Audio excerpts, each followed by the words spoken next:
Hello mga kalisen, welcome back to my channel. This is Indayani, ang Reyna ng Tahanan. And for today's video mga kalisen, alam nyo ba, ang ganda pala itong features ni Meta. Isa sa mga features ni Meta ay ang bonuses. Ayan guys, ang ganda pala yung kitaan dito at sobrang laki pala ang kitaan. Ayan, totoo nga ba mga kalisen? Kasi may nakita akong content creator pero ibang bansa siya. Oo, and correct me if I'm wrong, parang balita ko, yung bonuses na features ni Meta ay hindi pa tayo yata eligible sa Pilipinas. Maliban lang sa mga ibang country ni Meta, ayan, eligible na po sila yung mga ibang bansa. Na kung saan dito ko nakita mismo, dito sa newsfeed ko, itong content creator na to, ayan, kung hindi ako nagkakamali, parang 3,000 followers yata o 4,000 followers. Ito siya.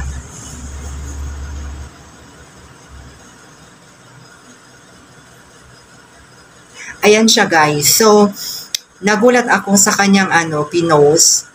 Hindi ko alam kung totoo nga ba ito, pero balita ko talaga yung bonuses program features ni Meta ay malaki daw ang kitaan dito. So parang sa ads Unreal, mayroong kasing ibang content creator din na nagtataka daw po sila kung bakit daw wala pa silang ads sa kanilang ads Unreal.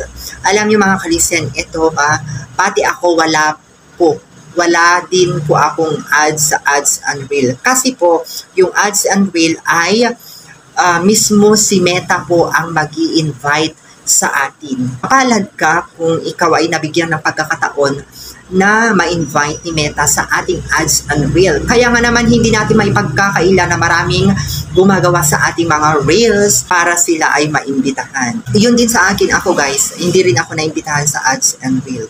So balik topic tayo sa ating bonuses. Ayan. So wala pa namang clarification kung kailan nga ba ang epektibo yung features na bonuses ni Meta dito sa Pilipinas. Kaya keep uploading pa rin tayo mga kalisen para siguro, syempre malay natin, isa tayo sa maimbitahan sa features ni Meta nito. Grabe ang laki ng kitaan pala dito guys. So, yung nakita ko dito sa content creator na to, ito po yung kanyang kinita sa bonuses program ni Meta. O, diba? Ayan guys, yung kanyang kinita sa bonuses program. So, sana isa na rin tayo magiging eligible dito sa Pilipinas yung bonuses features ni Meta, no? So, ayan lang guys, yung ating update of the day. Naway nasa mabuti kayong kalagayan. This is Indayani, ang Reyna ng Tahanan. Ayan guys, keep uploading lang po tayo. Malay nyo, tayo na po ang susunod na makalasap sa biyaya galing sa bonuses program ni Meta. Thank you so much mga kalisen. If you haven't yet subscribed on my channel, don't forget to turn on the notification bell to update you more videos. Muli ito si Indayani, ang Reyna ng Tahanan. Bye mga kalisen. Hope to see you on my next vlog.